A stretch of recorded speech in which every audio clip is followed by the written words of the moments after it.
على نفسك سبحانك لا علم لنا إلا ما علمتنا إنك أنت العليم الحكيم اللهم فقهنا في الدين وعلمنا التأويل رب اشرح لي صدري ويسر لي أمري واحلل عقدة من لساني يفقهوا قولي رضينا بالله ربا وبالإسلام دينا وبمحمد نبيا ورسولا اللهم صل وسلم وبارك وأنعم على المبعوث رحمة للعالمين نبينا وقدوتنا وأسوتنا محمد بن عبد الله صلوات ربنا وسلامه عليه وعلى آله وأزواجه وأصحابه ومن تبعهم بإحسان إلى يوم الدين أما بعد. Bapak Ibu sekalian yang dimuliakan Allah, wahayyikum bi tahiyatil Islam, tahiyat ahli jannah. Assalamualaikum warahmatullahi wabarakatuh.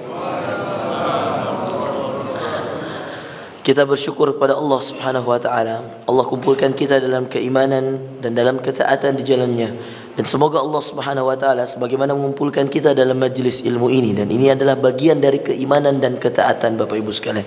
Tidak ada orang yang mau bersabar untuk sebuah majlis ilmu, duduk mendengarkan ilmu, kecuali dikategorikan oleh Allah sebagai orang-orang yang bersabar. Dan tidaklah ada orang yang kemudian bersabar mendengarkan ilmu ini sampai selesai, kecuali mereka akan mendapatkan 4 kemuliaan ditambah dengan 1 tambahan oleh Rasulullah SAW. 4 kemuliaan ini terkumpul dalam sebuah hadis yang sahih, yang Rasulullah SAW menjamin anda semua yang duduk hari ini mendapatkan 4 keutamaan ini. Bahkan para malaikat, para orang-orang yang mati di medan perang, para orang-orang yang kemudian hidupnya bersama Rasulullah SAW dulu mengejar ini. Demi kemuliaan ini mereka kemudian datang jauh-jauh hanya untuk mendapatkan 4 keutamaan ini. Hadis yang membuat sebahagian sahabat senang sekali.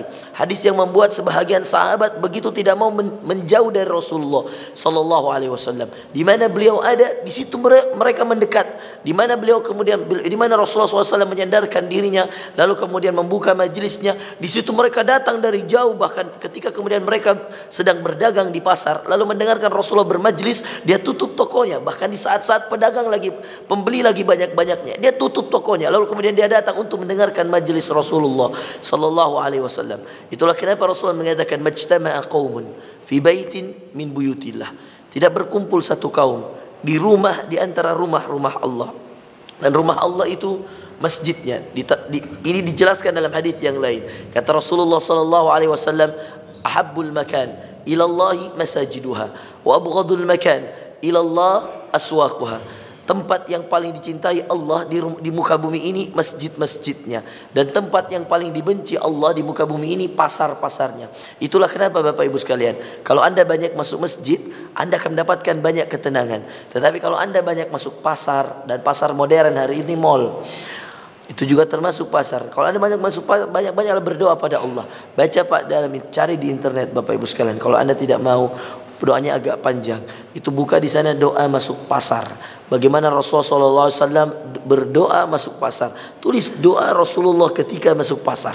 Anda akan dapatkan panjang sekali Pak. Minimalnya, kalau kemudian anda tidak bisa hafalkan doa yang panjang itu, minimal anda berlindung kepada Allah. Bismillahi alladzi la yadurru ma'asmihi syai'un fil ardi wala fis sama' wa huwas samiul alim. Anda bacakan doa ini, ya Allah, bismillah, dengan menyebut nama ya Allah, alladzi la yadur, yang tidak ada bahaya, ma'a ismihi, dengan menyebut namanya, syai'un fil ard wala fis sama', sesuatu yang berbahaya di dunia dan di langit. Ketika disebutkan nama Allah, lalu anda masuklah pasar. Meskipun doa di antara doa ketika kita berada di pasar, itu adalah la ilaha illallah wahdahu la syarikalah, lahul mulku wa lahul hamdu wa huwa ala kulli syai'in qadir. Ini juga dibaca ketika kemudian kita berada di pasar, berlindung dari kejelekan dan keburukan yang ada di pasar. Makanya rumah Allah di muka bumi ini masjidnya, dan tempat yang paling dicintai Allah itu masjid, rumahnya sendiri. Maka rumah siapa ini? Masjid, rumah Allah. Maka tidak boleh ada masjid yang kemudian disandarkan kepada satu orang. Kalau dia pakai nama, misal ada orang membangun masjid, lalu kemudian dia memakai namanya, ini dipertentangkan di para ulama. Sebahagian menyetujuinya, sebahagian yang lain tidak menyetujuinya. Tetapi kalau kemudian masjid itu dijadikan masjid turun-temurun, yang mengelola harus keluarganya, yang kemudian menjadi pengurus yayasan harus keluarganya, nama masjidnya harus nama orangnya, dan seterusnya, maka ini yang diharamkan oleh para ulama. Karena tidak ada masjid yang boleh jadi rumah milik pribadi seseorang di muka bumi ini, baik dia hidup maupun dia mati.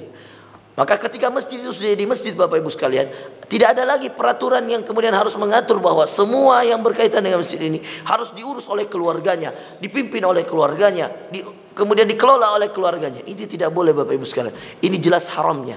Kalau tadi namanya, nama masjid, itu masih dipertentangkan ulama. Ada yang setuju, ada yang tidak setuju. Tetapi kalau pengelolaan masjidnya diharamkan oleh ulama. Ini yang perlu diketahui Bapak Ibu sekalian. Perlu difahami karena sebahagian termasuk di daerah saya di Makassar masih ada Pak ya. Dia bangun masjid, dia namakan dirinya. Setelah itu dia buat yayasan. Lalu kemudian di akte yayasan dia buat bahwa pengurus masjid ini harus berasal dari keturunannya. Ini tidak boleh Bapak Ibu sekalian. Ya. Siapa yang kemudian menyangka bahwa di antara keturunannya ada yang sifatnya menyerupai Firaun? Kita tidak tahu. Ya. Siapa yang menyangka bahwa nanti ada keturunannya yang kemudian tidak amanah? Tidak tahu. Itulah kenapa tidak boleh Bapak Ibu sekalian. Nah, saudara sekalian yang dimuliakan Allah Azza wa Jalla. Makanya Rasulullah mengatakan tadi, "Majtama'a qaumun fi baitin min buyutillah." Tidak berkumpul kita di tempat ini. Tidak berkumpul satu kaum di rumah di antara rumah Allah, dan rumah Allah itu tadi sebagaimana dijelaskan dalam hadis Muslim, itu adalah masjidnya. Rumah Allah di muka bumi ini masjid-masjidnya. Tidak berkumpul kita di sebuah masjid ini. Yatluna kitab Allah. Ada ayat yang kita baca. Wa yatadarasunahu fima bainahum. Lalu kita pelajari ayat ini. Illa nazalat alaihimus sakinah. Inilah 4 tadi hal yang kemudian membuat para sahabat bergegas untuk kemudian meninggalkan semua pekerjaan mereka ketika mereka datang kemudian ke masjid-masjid bertemu dengan Rasulullah SAW untuk menimba ilmu kepada Rasulullah. 4 hal ini minimal Anda akan dapatkan setelah selesai bermajelis ilmu. Illa nazalat alaihimus sakinah. Yang pertama Anda akan mendapatkan ketenangan. Ketenangan di mana Ustaz? Di hati. Tidak ada yang lebih berbahagia di muka bumi ini kecuali mereka mendapatkan sakinah. Apa itu as-sakinah? As-sakinah itu ketenangan. Itulah kenapa Pak, orang menikah itu ayat yang kemudian Allah turunkan dalam surah Ar-Rum ayat ke-21 itu ketika kita doakan kita mengatakan semoga Allah memberikan kepadamu sakinah, mawaddah, warahmah. Kenapa bukan mawaddah, warahmah, wasakinah? Kenapa sakinahnya duluan? Ini perlu dipelajari. Karena Allah mengatakan wa min ayatihi an khalaqa lakum min anfusikum azwaja litaskunu ilaiha wa ja'ala bainakum mawaddah. Baru urutannya mawaddah, setelah litaskunu ilaiha, supaya kau mendapatkan sakinah bersamanya. Baru Allah mengatakan ya, wa ja'ala bainakum mawaddah, dan agar kau mendapatkan mawaddah. Mawaddah itu cinta. Baru kemudian yang selanjutnya wa rahmah. Rahmah itu kasih sayang. Nah, ini lihat urutan yang akan didapatkan orang ketika dia menikah, dan itu kita mendoakan semoga kalau kita mengatakan ya samawa ya sakinah mawaddah warahmah ya, kita mengatakan sakinah mawaddah itu dari mana? Dari ayat ini. Dan makanya kalau ada orang yang kemudian qari atau membaca Quran di ayat-ayat pernikahan, biasanya kebanyakan pasti membaca surah Ar-Rum ini. Dan ini ayat tentang pernikahan.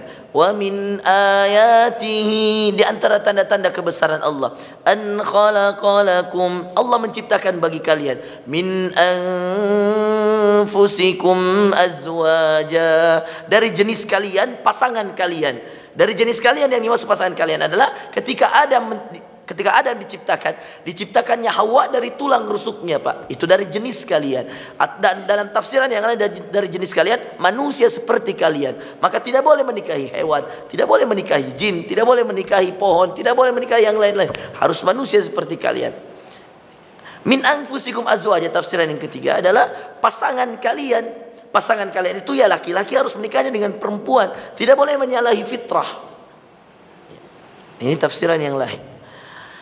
Min anfusikum azwajan litaskunu ilaiha. Itulah kenapa sakinah ada dalam orang yang menikah. Tapi kan pernikahan itu Bapak Ibu sekalian, kadang-kadang cuman sekali. Ada yang 20 tahun sudah berlalu pernikahannya, ada yang 40 tahun. Bagaimana caranya menghadirkan sakinah ini tiap hari? Itu yang penting Pak. Ketika pengantin baru kan hadir sakinah itu. Apa Apa sakinah itu? Sakinah itu ketenangan hati, kenyamanan jiwa, ketentraman pikiran. Itulah sakinah, Pak. Bergabungnya ketenangan hati, kenyamanan jiwa, ketentraman pikiran, itulah yang dinamakan sakinah. Nyaman, Pak. Badan nyaman, pikiran nyaman, hati nyaman, itulah sakinah. Bukan hanya sekedar hati nyaman, badan tidak nyaman. Tidak ada. Sakinah itu semuanya bergabung menjadi suatu kebahagiaan. Kalau kemudian hati sudah nyaman, pikiran sudah nyaman, Bapak Ibu sekalian, badan sudah nyaman, itu yang dinamakan sakinah. Karena mendapatkan semua porsinya. Itulah kenapa jomblo itu susah dapat sakinah, Pak. Anak-anak muda cepat menikah. Karena Rasulullah menyuruh Anda menikah di masa muda. Ya ma'syara syabab, kata Rasulullah dalam ayatnya, dalam hadisnya, ya ma'syara syabab, hai anak muda, man istata'a minkumul ba'a falyatazawwaj. Siapa yang sudah mampu menikah, hendaklah dia menikah. Fa innahu aghadda lil basar, karena menikah itu lebih menundukkan pandanganmu, wa ahsana lil farj, lebih menjaga kemaluanmu. Faman lam yastati, dan siapa yang belum mampu, fa alaihi bis-shaum, maka hendaklah dia dengan berpuasa. Fa innahu lahu wija, karena puasa itu akan menjadi perisai penghalang dia dari dosa-dosa. Tetapi perintah pertama sebelum puasa, ya menikah dulu. Kalau tidak mampu menikah, puasa. Jangan puasa enggak nikah-nikah. Ini enggak boleh dibalik, anak muda. Kenapa? Kenapa Anda harus cepat menikah? Selain tadi menjaga dirimu dari dosa mata, dosa kemaluan, selain itu kau akan mendapatkan sakinah. Enggak ada yang bisa merasakan sakinah itu kecuali yang sudah menikah. Pentingnya seorang istri, kalau istri pentingnya seorang suami.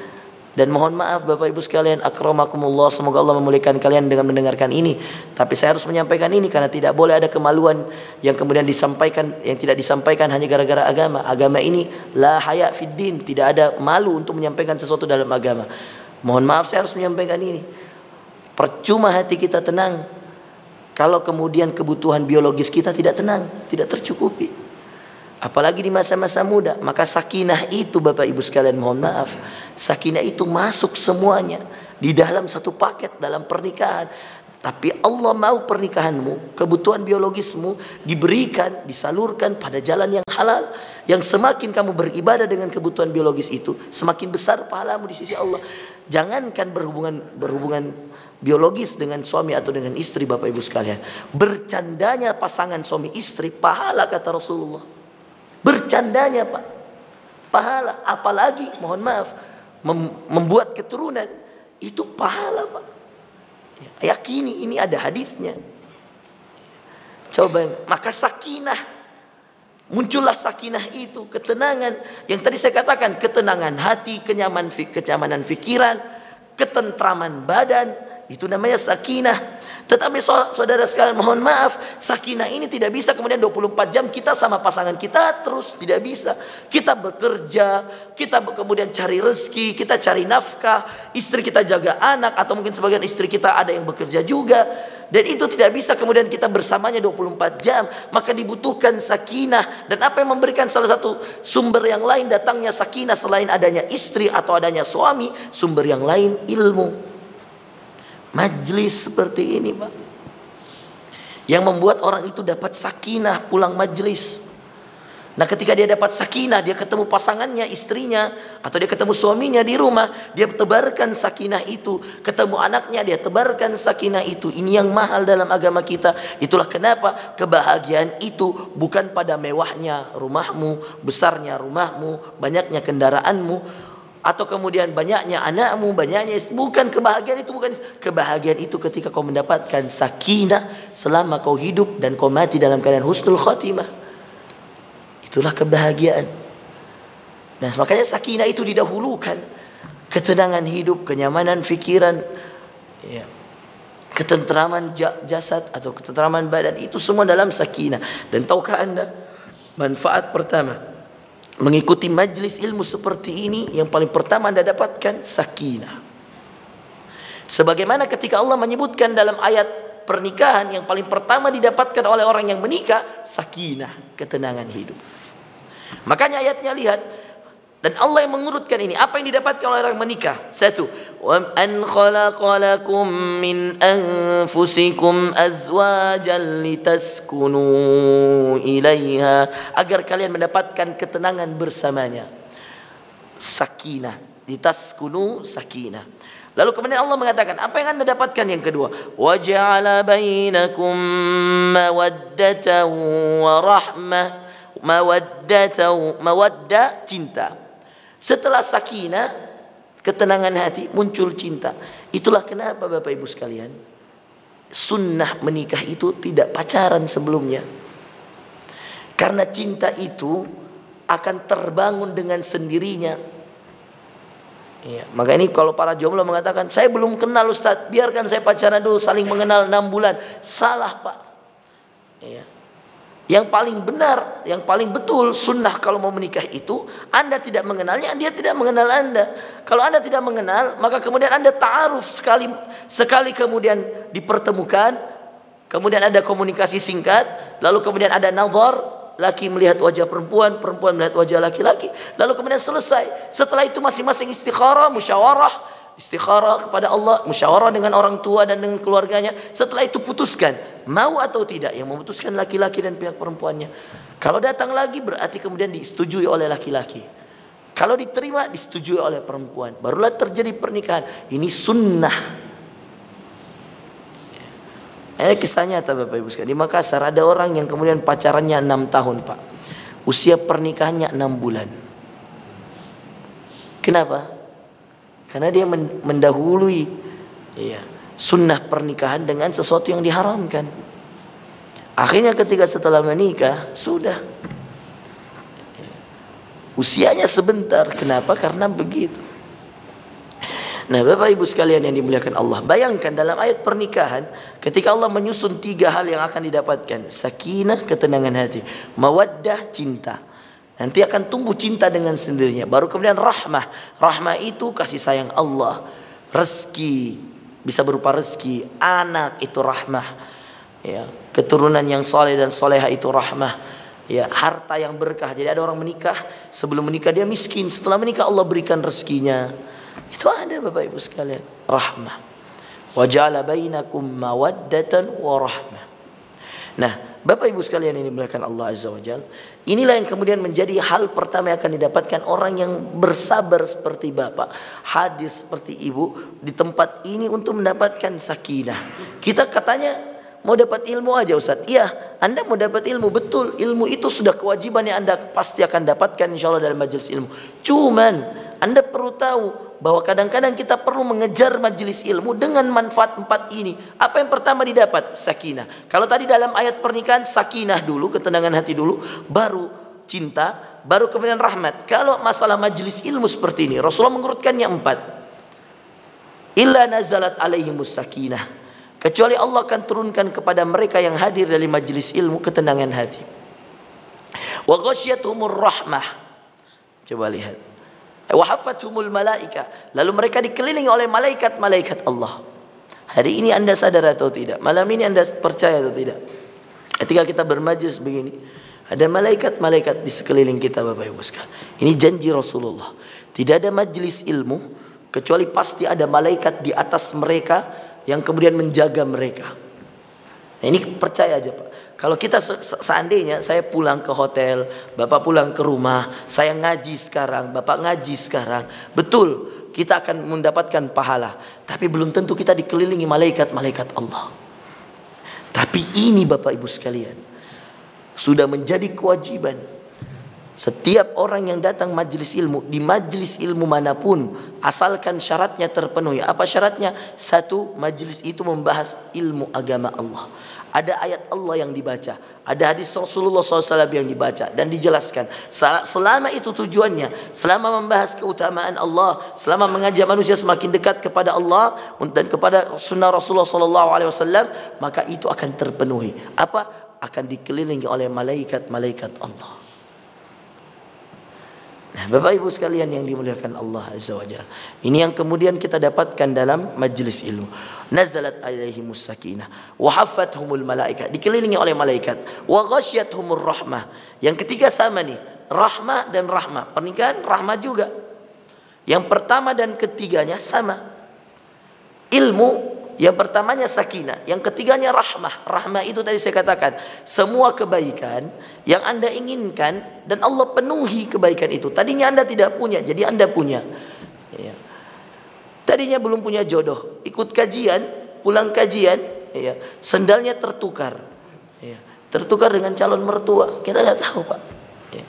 Pulang kajian, ada jamaah saya di Makassar, Bapak Ibu sekalian. Itu pulang kajian, ya. Gara-gara kajiannya bareng dengan akhwatnya, kita tidak pernah tahu jodoh ya. Pulang kajian ada akhwat, lalu kemudian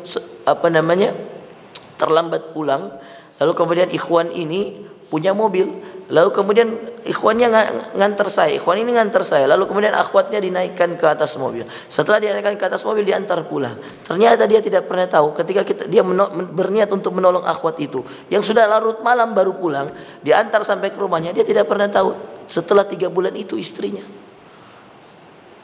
Ada lagi, Pak, pulang kajian, ikhwannya bannya bocor, sampai kemudian dia minggir. Setelah minggir, dia coba perbaiki, dia dorong, sudah tidak ada yang buka. Tiba-tiba lewat mobil Fortuner, tipe terbaru, tipe teratas. Lalu kemudian berhenti. Lalu mengatakan, kenapa dek? Ban saya bocor, Pak. Saya tidak menemukan. Saya sudah jalan, ya, sudah jalan lama, tapi saya tidak menemukan tempat tambal ban. Kata dia, naik aja dulu. Ya, kamu dari kajian Ustadz Farrozi? Iya Pak. Naiklah dia. Sambil nyari tempat tambal ban, ngobrol-ngobrol, Pak. Ngobrol-ngobrol itulah tahu bahwa oh ini ternyata mahasiswa, sudah lulus, sekarang kemudian lagi mau S2, cari S2. Kemudian dia juga adalah seorang yang menjaga masjid, dia ngekos. Lalu kemudian dia yang azan, kadang-kadang kalau tidak ada imamnya dia yang imam. Dia rajin kajian, setiap kajian saya selalu datang, ngobrol, Pak. Dalam hati bapaknya mengatakan, ya Allah, ini yang dari dulu saya cari. Ini orang kaya, Pak, kontraktor.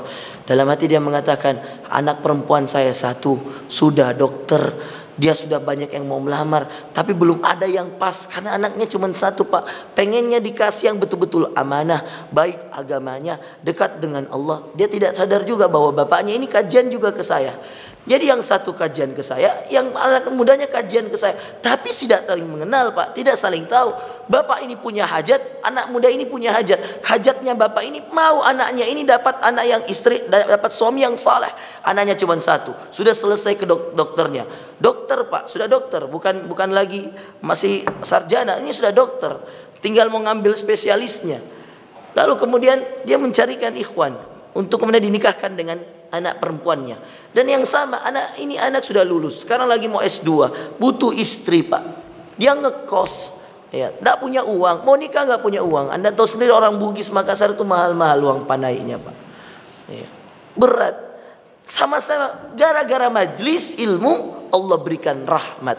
Lewat perantara apa? Ban bocor.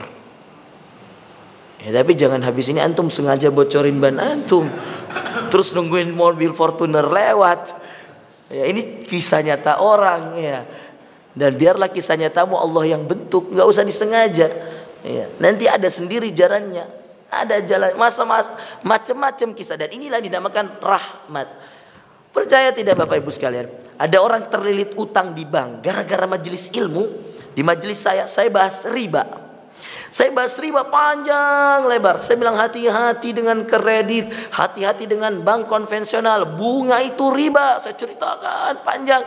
Lalu kemudian saya jelaskan, pulang selesai. Ada yang bertanya. Ketika ada yang bertanya, berkumpul beberapa orang mendekat, ingin tahu ilmunya. Setelah ngobrol-ngobrol, yang bertanya ini sudah saya jelaskan, puas, pulang. Pas pulang, satu orang ini mendekat.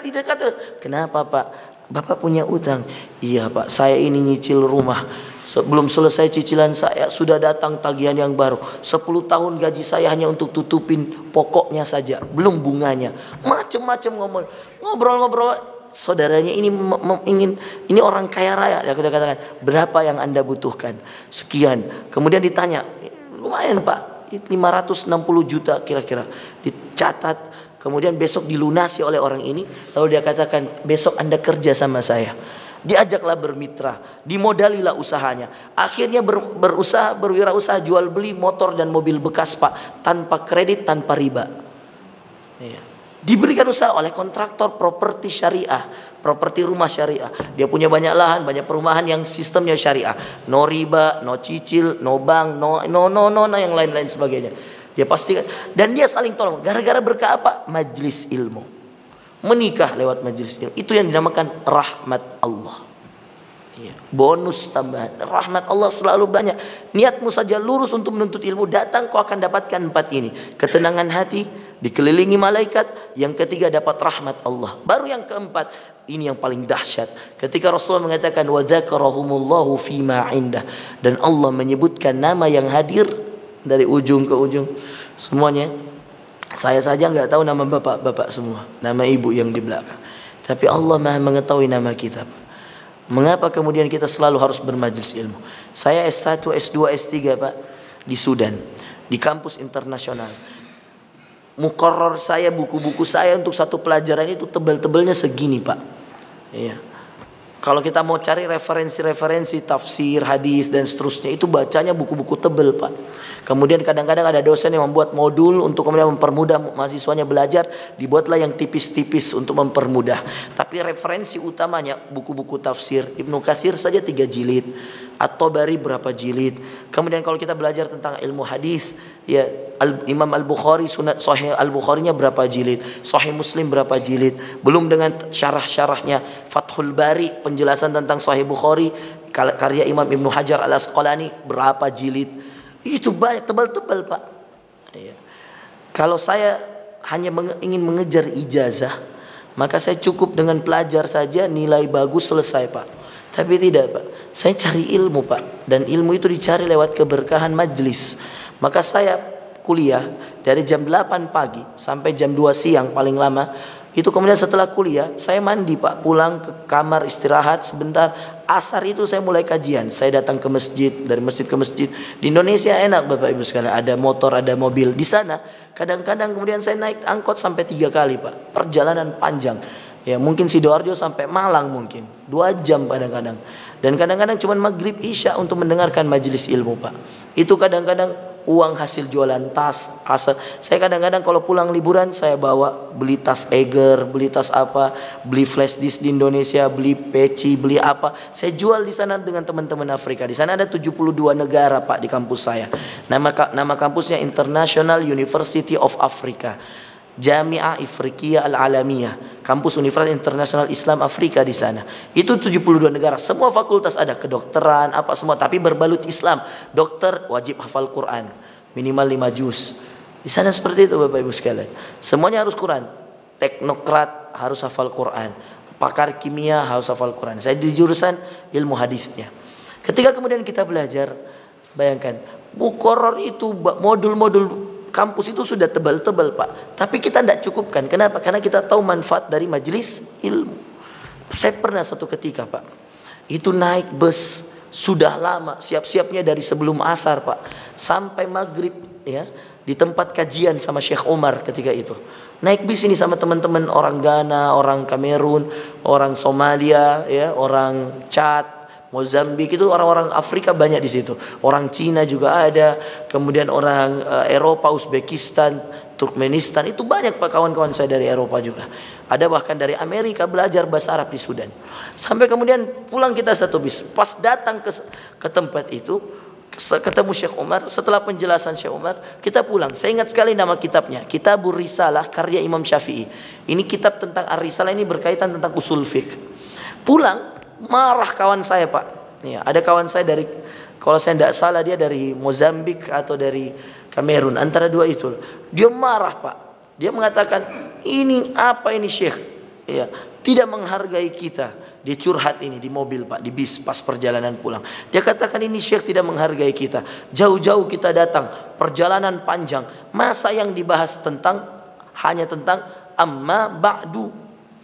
Kan Anda lihat itu Pak. Kalau buku Arab biasanya di muqaddimah setelah penjelasan alhamdulillah wassalatu wassalam ala rasulillah wa ala alihi washabihi wa ala, ada tulisan amma ba'du. Kan ini kajian kitab Pak, jadi pakai buku. Nah ketika dibuka buku itu, Syekh tertuju pada amma ba'du, dan memang itu yang kemudian lagi mau dibahas. Muqaddimah tentang alhamdulillah, segala penyebab itu sudah dijelaskan. Bahkan kata per kata, solawat sudah dijelaskan. Tinggal kalimat amma ba'du. Bayangkan Pak, saking dalamnya ilmunya Syekh Umar, maghrib isya 1 jam bahas tentang amma ba'du. Sampai hari ini kita mengenal amma ba'du, tapi kita nggak tahu kan sejarahnya. Pada tahu nggak siapa orang yang pertama kali mengatakan amma ba'du? Apa artinya amma ba'du? Kapan dikatakannya? Tahu nggak Pak? Saya dulu juga nggak tahu. Sekarang kalau saya mau jelaskan, ini 1 jam lagi. 1 jam cuman amma ba'du. Bayangkan. Dan itu kajian kitab tulisannya amma ba'du, dijelaskan sedetail itu. Saking luasnya ilmunya Syekh Umar. Nah marah teman saya orang Ghana ini, orang Mozambik ini. Kata dia, apa ini kita masa pulang jauh-jauh datang cuma dapat amma ba'du. Coba. Ya. Tapi tidak ada masalah Bapak Ibu sekalian. Anda mau dapat apa dalam kajian itu? Itu bonus. Yang paling penting yang harus Anda dapatkan 4 ini. Apalagi kalau Anda sudah mendapatkan manfaat yang terakhir. Apa manfaat yang terakhir?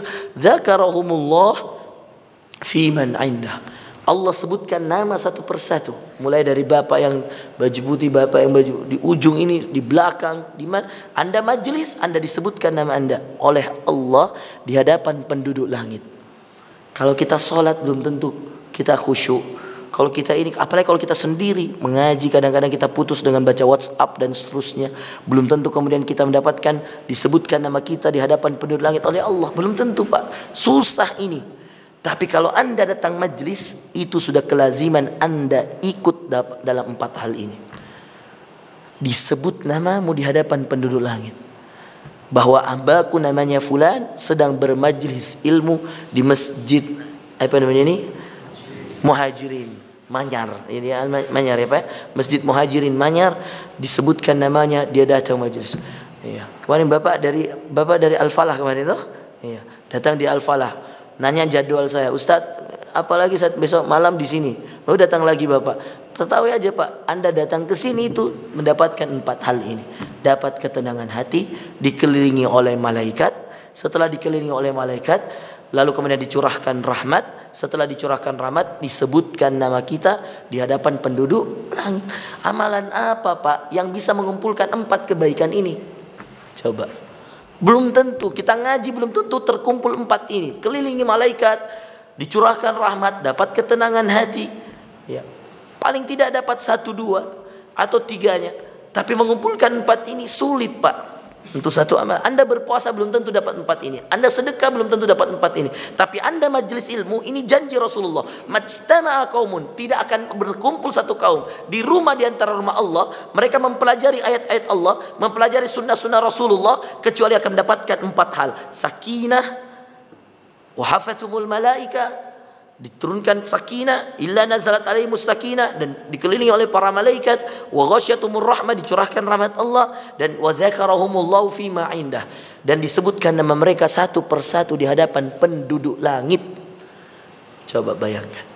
Dan dahsyatnya Bapak Ibu sekalian, dengarkan ini. Saya sudah sempat jelaskan juga kemarin. Dahsyatnya dalam hadis yang terpisah dikatakan, tidaklah kaum itu bermajlis di rumah di antara rumah Allah, mempelajari ayat-ayat Allah, dan duduk sampai selesai majlis. Lalu kemudian dia menutup dengan membaca doa kafaratul majlis. Subhanakallahumma. Udah pada hafal belum? Doa kafaratul majlis. Yang biasa kalau kemudian kita tutup acara, ayo kita baca doa kafaratul majlis. Tahu enggak apa manfaat itu doa Pak? Kan doa itu enggak mungkin dibaca di tengah-tengah kajian.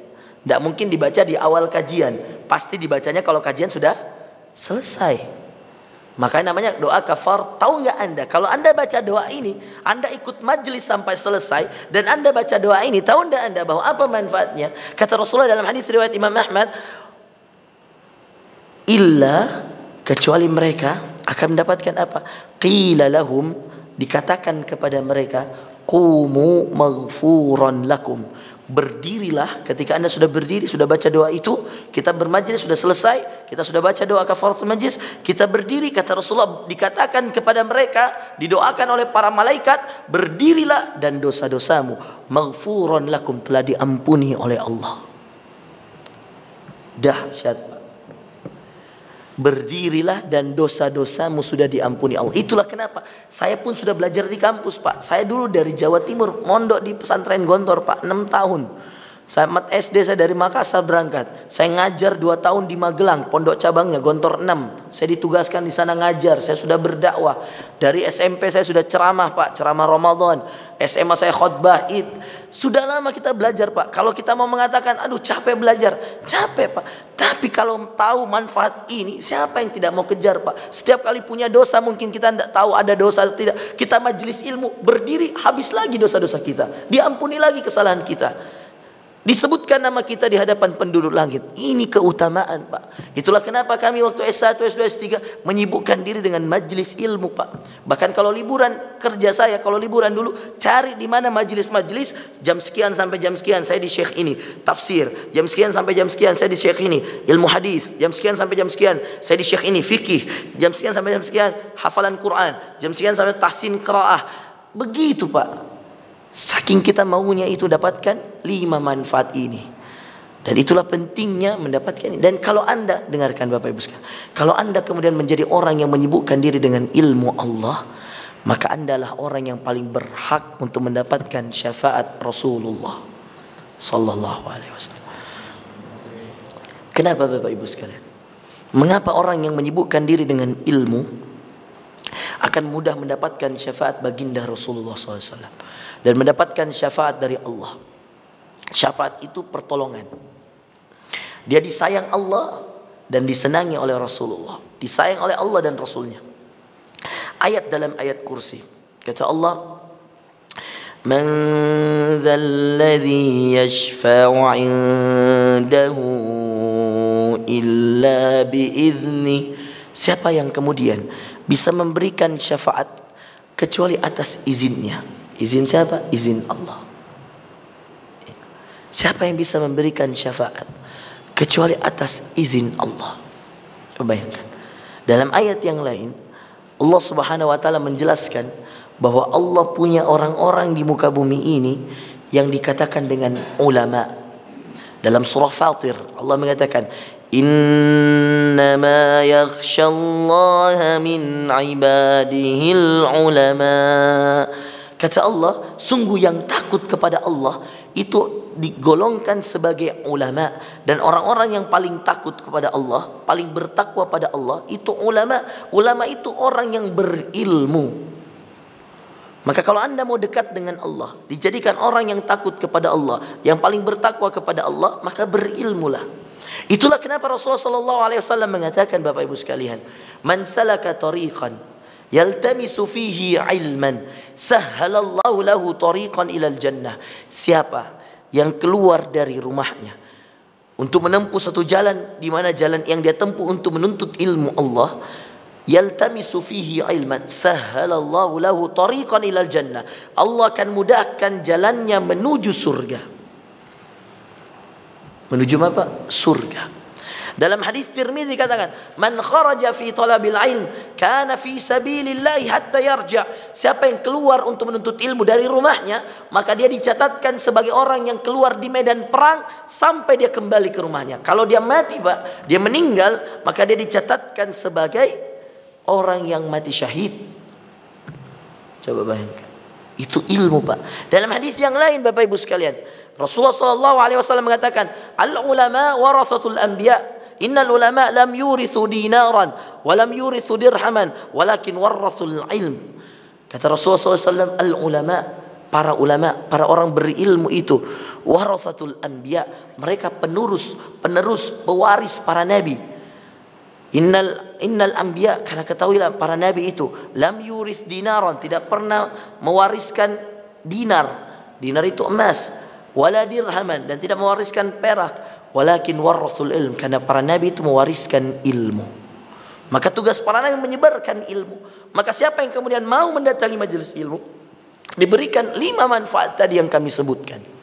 Dan itulah keutamaan orang-orang yang menuntut ilmu di jalan Allah. Dan kalau Anda menyibukkan diri dengan ilmu, Ustaz, kalau saya menyibukkan diri dengan ilmu, padahal saya sudah kontraktor, saya sudah dosen, saya sudah profesor, dan saya masih mau menyibukkan diri dengan ilmu agama, itulah kehebatan orang-orang yang mengerti manfaat majelis ilmu. Dan kelak ujungnya, Anda dapatkan 5 tadi ini di dunia dan di akhirat, Bapak Ibu sekalian. Ada ketenangan hati, dikelilingi oleh malaikat, lalu kemudian dicurahkan rahmat Allah, lalu kemudian disebutkan nama Anda di penghuni langit, lalu kemudian Anda mendapatkan ampunan Allah. Ini 5 ini, 3-nya di dunia, 2-nya di akhirat. Ketenangan hati di dunia, ya, dikelilingi malaikat di dunia, dicurahkan rahmat di dunia. 2 yang terakhir, yang satu disebutkan nama di penduduk langit, itu di akhirat Anda akan dapatkan bahwa namamu disebutkan oleh Allah. Yang kedua, diampunkan dosa-dosa. Manfaatnya akan Anda dapatkan di akhirat. Bahwa ketika kau melihat catatan amalanmu, kau mengatakan di sana bahwa kemudian kau menemukan bahwa engkau sudah diampuni dosa-dosamu oleh Allah Azza wa Jalla. Dan itulah yang tadi kami katakan, fadilah, keutamaan orang yang bermajlis ilmu itu disebutkan langsung di dalam hadis tadi. Dan ini hadisnya sahih, Bapak Ibu sekalian.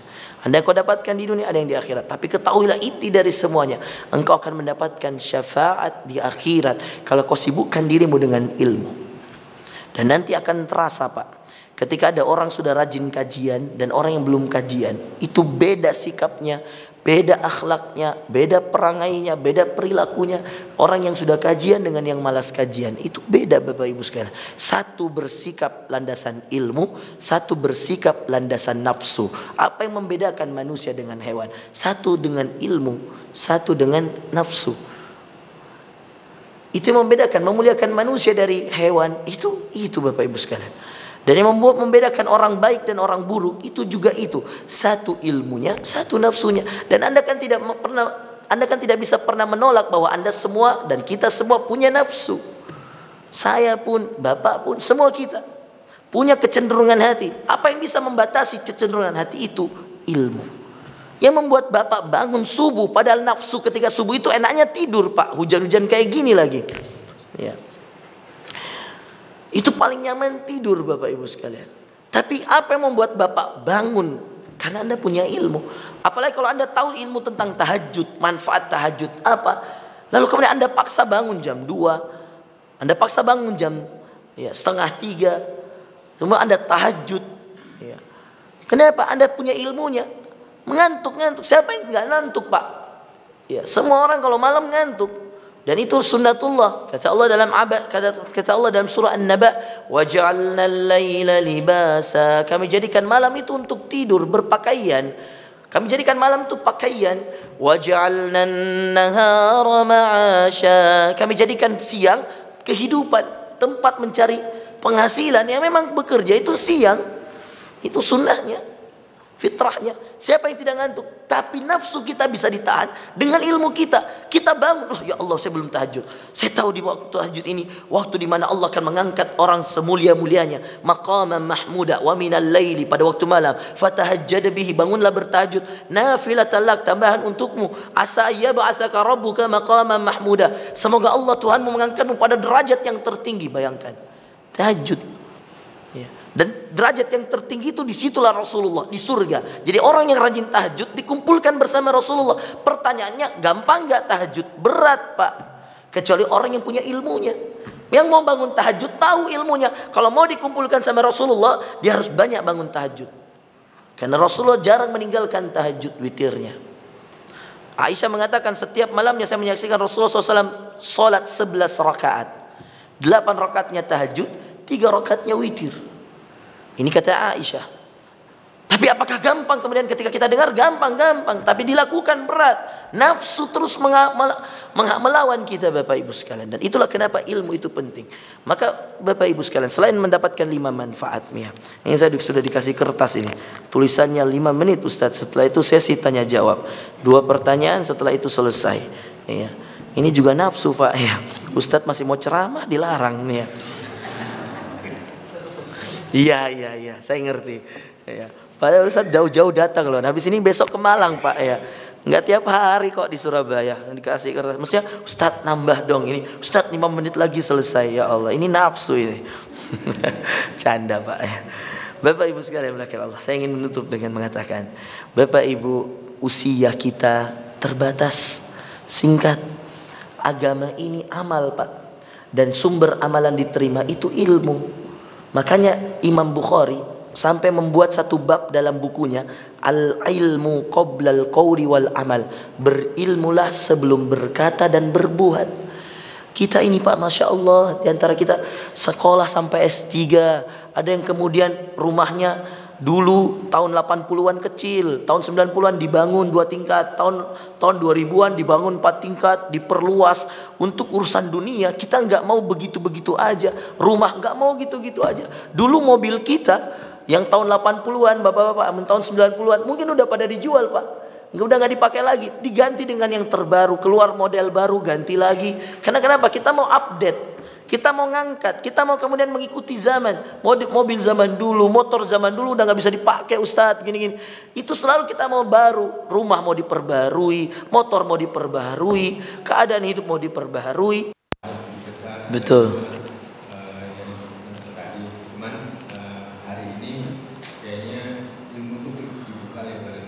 Iya. Iya. Ketika kita belajar ilmu di YouTube misal, ya. Apakah 5 yang ditawarkan Allah SWT itu bisa didapatkan atau hanya mereka yang berada di dalam masjid? Ya. Atau ketika dia membuka YouTube nggak ada ustaz tapi di masjid?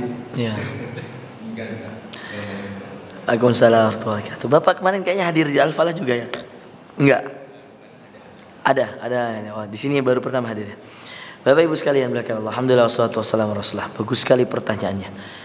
Jawabannya Bapak Ibu sekalian, syarat mendapatkan 4 yang tadi dalam satu hadis itu jelas. 1, tidaklah berkumpul. Ini lihat hadisnya, tidaklah berkumpul satu orang atau satu kaum di rumah di antara rumah Allah. Jadi syarat pertama kumpul. Syarat kedua di rumah Allah. Di mana rumah Allah? Di masjid. Meskipun sebagian ulama mengatakan yang jelas tempat itu bisa dipakai sujud sama-sama. Jadi kalau kajian di rumah boleh. Ya, ini sebagian membolehkan. Jadi tidak harus masjid yang kita katakan masjid tempat sholat 5 waktu, enggak. Yang jelas bisa dipakai sholat itu tempat berjamaah dan dia berkumpul itu juga masuk di situ. Qaumun fi baitin min buyut. Karena di zaman Rasulullah dulu masjid itu tempat sujud. Maka semua padang pasir itu bisa dipakai sujud, tinggal diberikan pembatas lalu kemudian ditaruh arah kiblatnya lalu kemudian sholat. Satu syaratnya kumpul. Yang kedua syaratnya di rumah di antara rumah Allah atau kemudian tempat mengumpulnya kaum muslimin. Yang ketiga syaratnya ada guru. Karena lanjutan hadisnya yatluna kitaballah, di antara mereka ada yang mengajarkan, membacakan ayat Allah. Wa yatadarasunahu fima bainahum, dan mereka saling mempelajari itu di antara mereka. Mereka ada guru, Pak. Dan guru ini makhluk hidup yang nyata langsung hari itu. Iya. Ada. Nah, maka kemudian kita mengatakan dengan 3 syarat tadi ini dalam awal hadis, baru Rasulullah mengatakan illa nazalat alaihimus sakinah, kecuali nanti setelah mereka melakukan itu mereka dapat ketenangan hati, dikelilingi malaikat, dicurahkan rahmat, disebutkan namanya di hadapan penduduk langit. Setelah apa? Melakukan 3 syarat itu. Ya. 1, berkumpul dengan kaum muslimin. 2, di masjid atau di tempat-tempat yang bisa dipakai untuk sholat. Yang ketiga ada guru untuk saling mempelajari. Siapa yang mau ngajar kalau tidak gurunya? Nah ini 3 syarat, Pak. Maka orang yang belajar di YouTube nggak dapat manfaat ini. Ya. Orang yang kemudian datang depan guru terus buka YouTube ya nggak dapat juga, karena sumber ilmu yang dimaksud ini ya gurunya yang langsung. Nah itulah bedanya majelis ilmu. Nah boleh nggak Ustadz buka YouTube? Boleh aja. Nambah ilmu di YouTube boleh aja, Pak. Silakan, monggo. Tapi Anda perlu ketahui yang Anda dapat ilmu. Tapi tidak dapat tawaran 4 tadi itu. Ya, ditambah dengan apalagi kalau kita tutup dengan setelah ini selesai ini, habis ini kita baca kafaratul majlis, Masya Allah. Dikatakan berdirilah dan dosamu sudah diampuni Allah. Dahsyat. Ya, cepat-cepat aja biar kita cepat baca, Pak. Biar cepat diampuni. Ya, terus sudah. Ya gitu ya, Pak ya. Jadi beda, Pak. Tidak bisa. Ya. Tapi tetap dapat ilmunya, insya Allah di YouTube. Ya, saya juga ada YouTube, banyak YouTube saya Pak. Cari Ustadz Muhammad Farrozi Ansor. Ya, subscribernya lumayan, sudah 18.000. Ya, oke, terus. Satu lagi pertanyaan, monggo. Terakhir ya. Ini terakhir kan? Dua aja kan? Cepet-cepet aja deh, biar cepet diampuni dosa-dosa kita. Pengen baca kafaratul majlis cepet-cepet ya. Oke. Monggo silahkan. Jangan susah-susah nanyanya ya. Nanti yang jawab susah. Jawaban antum pasti saya jawab. Saya tahu saya jawab, saya tidak tahu ya saya jawab, saya tidak tahu. Ya, oke. Terus ayo. Assalamualaikum warahmatullahi wabarakatuh. Waalaikumsalam warahmatullahi wabarakatuh. Pertanyaannya, mana yang didahulukan Ustaz? Ya. Antara beradab atau berilmu? Masya Allah, bagus. Karena yang saya selama ini ketahui, Ya. orang-orang yang berilmu tapi adabnya kurang bagus gitu. Baik. Terima kasih. Jazakumullah khair. Nah, Bapak Ibu sekalian yang dimuliakan Allah, mana yang didahulukan, beradab atau berilmu? Ini pertanyaan seperti mana yang keluar duluan, telur atau ayam? Jadi ilmu itu akhlak, akhlak itu ilmu. Yang berilmu harus berakhlak, yang berakhlak harus berilmu. Orang berakhlak tidak berilmu sesat. Orang berilmu tidak berakhlak dibenci. Ya. Punya ilmu tapi tidak berakhlak, sombong, tidak mau menyapa orang, angkuh, maka dibenci Pak. Punya akhlak tapi tidak punya ilmu, sesat Pak. Dia sholat subuh bisa 4 rakaat. Dia katakan kenapa? Dosa saya lebih banyak dari yang lain. Biarlah sholat saya lebih banyak dari yang lain. Karena akhlak. Dia mengatakan, oh saya mau berakhlak. Ya, sama seperti jamaah umroh. Ya, saya sholat jamaah umroh dari Sulawesi Selatan. Yang kemudian ketika kita selesai tawaf, 7 kali tawaf dari Hajar Aswad ke Hajar Aswad 7 kali. Kan sunnahnya 7 kali. Ilmunya kan begitu. Rasulullah melakukan 7 kali. Lalu kemudian Rasulullah mengatakan, "Litakhudhu anni manasikakum," agar kalian berhaji berumrah itu seperti saya. Dan Rasulullah itu 7 kali tawafnya. Salah seorang jamaah datang lalu menanyakan, "Ustadz izin, Ustadz lanjut saja, saya mau tambah tawaf saya sama istri saya." "Loh kenapa Pak?" "Saya ini Pak Ustadz, saya ini ngumpulin uang itu 15 tahun Ustadz sama istri saya untuk bisa datang umroh. Dosa saya itu banyak, dosanya jenengan itu sedikit Pak Ustadz." "Ya sudah Ustadz jalan duluan, saya mau nambah." Saya bilang, "Mau nambah berapa Pak?" "Saya mau nambah 70 kali." Saya kira ya Allah Pak, gak bisa Pak, gak bakal diterima, ditolak sama Allah Pak, gak mungkin, gak sah umrohnya. "Loh gimana sih jenengan ini?" kata dia. "Gimana sih Ustadz ini, bukannya ketika kemudian kita semakin berat dalam melakukan satu amalan pahalanya semakin besar?" Saya bilang, "Iya Pak, tapi gak berlaku pada kaidah ini Ustadz. Saya itu punya banyak dosa, Ustadz enak tiap tahun bisa kesini. Biarkan saya Ustadz jalan duluan." Gak masuk di akalnya Pak. Hampir kemudian dia berangkat untuk 70 kali. Matilah saya Pak. Kenapa? Karena kalau kemudian saya biarkan, saya yang dapat dosa Pak, karena saya pembimbingnya. Apa yang terjadi Bapak Ibu sekalian? Sebelum dia jalan, sudah mau jalan dengan istri, pegang tangan saya panggil. Seakan-akan ada pencerahan yang saya dapatkan. Saya panggil, "Pak sini Pak. Besok subuh," ini kan malam kita umroh, jam berapa malam? 12 malam. "Besok subuh Pak, kalau sholat subuh, Imam Sudais atau imam siapa yang besok subuh di sini salam, Bapak jangan salam. Berdiri 2 rakaat lagi Pak.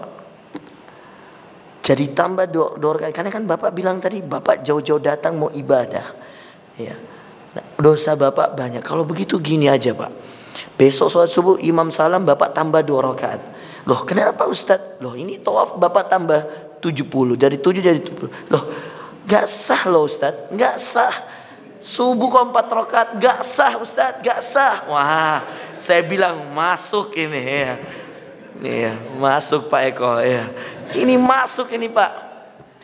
Ketika saya bilang kayak gitu, dia bilang, "Gak sah Ustadz, loh kok sholat subuh 4 rakaat, dari mana ilmunya?" Masya Allah, dalam hati saya udah alhamdulillah duluan. Saya bilang, "Pak, kalau sholat perintah dari Allah yang dikerjakan Rasulullah sama dengan haji dan umrah, yang merintah Allah, yang ngerjain Rasulullah, yang nyontohin Rasulullah. Maka kalau subuh dilarang 4 rakaat karena contohnya 2 rakaat, maka tawaf dilarang lebih dari 7 tawaf, 7 putaran karena contohnya 7 putaran. Oh gitu Ustaz. Ya iya Pak, dari tadi saya keluarkan ayat, keluarkan ini gak mempan. Nanti saya bilang subuh 4 rakaat baru dia ngeh ya. Itulah pentingnya ilmu. Akhlak saja nggak cukup. Nah, yang sudah berilmu berakhlak. Karena ilmu saja nggak cukup. Buah dari ilmu itu akhlak. Dari mana orang ditahu berilmu atau tidak? Dari akhlaknya. Cara dia minum, tangan kanan tidak langsung guduk 3 tegukan. Sunnahnya 3 tegukan. Bismillah, minum. Taruh lagi, bismillah, minum. Ustaz, haus banget Ustaz. Nggak tahan. Minum, berhenti. Yang penting jangan 1 nafas Pak. Sunnah. Gak minum tangan kiri karena setan minum dengan tangan kiri dan makan dengan tangan kiri, makan dengan tangan kanan. Ustaz, apa bedanya? Sama-sama. Bedanya satu gak ilmu, satu ilmu. Sederhana bedanya Pak. Karena orang berilmu tuh tahu akhlak, dan secara logika tangan kiri itu dipakai untuk kotoran Bapak Ibu sekalian. Maka Rasulullah gak mau, maka dia maunya dengan kanan, maka kanan itu berkah. Kalau bersin bilang apa? Alhamdulillah. Apa bedanya dengan orang yang bersin tidak baca alhamdulillah? Beda Pak. Orang bersin baca alhamdulillah, orang yang sekitarnya diwajibkan untuk mendoakan. Baca apa? Yarhamukau. Dapat doa dari orang lain. Tapi kalau dia bersin dia tidak baca alhamdulillah, yang lain gak boleh bilang yarhamukallah. Jadi kalau bersin Pak, ya, kalau bersin, kalau gak baca alhamdulillah, gak boleh kita bilang yarhamukallah. Yarhamukallah itu doa. Ini dalam hadis dikatakan fa idza atasa fahamidallah fashammitu. Kalau dia bersin, dia baca alhamdulillah, maka balas yarhamukallah. Yang bersin baca lagi apa? Yahdikumullah wa yuslihu balakum. Jadi saling mendoakan. Bedanya apa? Sama-sama bersin. Bedanya satu dapat pahala karena dia tahu ilmunya, satu nggak dapat pahala karena nggak tahu ilmunya. Nah, ilmu lagi. Kata Rasulullah, fa idza tasaba ahadukum falyughatti. Lihat Pak, ini sebagian kita nih kalau ngantuk, dibuka mulut lebar-lebar Pak. Ya. Sunnahnya ditutup atau ditutup seperti ini. Ya. Ditutup kenapa? Karena Rasulullah mengatakan ketika tasawuf itu mengantuk, menguap, maka disitulah tempat masuknya syaitan. Orang berilmu jadi berakhlak. Kenapa? Dia menutup. Dan secara logika Pak, nggak enak lihat orang itu mulutnya dibuka lebar-lebar dan nggak ditutup. Maka ilmu mendatangkan akhlak, dan akhlak sudah harus diawali dengan ilmu. Ilmu ya akhlak, akhlak ya ilmu, nggak bisa dipisahkan. Ya. Bisa difahami adek? Ya, mudah-mudahan bermanfaat supaya cepat diampuni dosa kita baca. Udah ya Bapak Ibu ya. Doakan saya besok ke Malang, mudah-mudahan selamat. Dari Malang balik Makassar, dari Makassar ke Jakarta, Jakarta Riau, mudah-mudahan semua perjalanan dakwah saya dimudahkan Allah Bapak Ibu sekalian. Saya juga doakan Bapak Ibu dan teman-teman YDSF dan seluruh yang hadir dimudahkan Allah dalam berdakwah, dimudahkan dalam menuntut ilmu, dijadikan penuntut ilmu yang hakiki, diberikan syafaat oleh Rasulullah SAW di akhirat kelak, dan mudah-mudahan kita semua diberikan syafaat Allah di dunia dan di akhirat, dan mudah-mudahan kita semua juga dikumpulkan oleh Allah di surga firdausnya bersama para nabi, para rasul, orang-orang yang mati syahid di jalan Allah dan seterusnya. Dan semoga kita semua dimuliakan Allah di dunia dan dimuliakan Allah di akhirat kelak. Kita tutup dengan kafaratul majlis. Subhanakallahumma wa bihamdi.